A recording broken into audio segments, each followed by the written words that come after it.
பார்க்கும் பக்தனை போல் நான் காணுவே.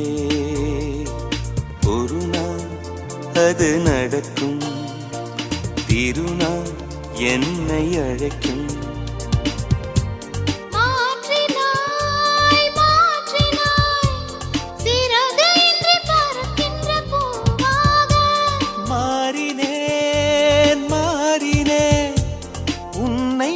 சுமக்கின்ற காற்று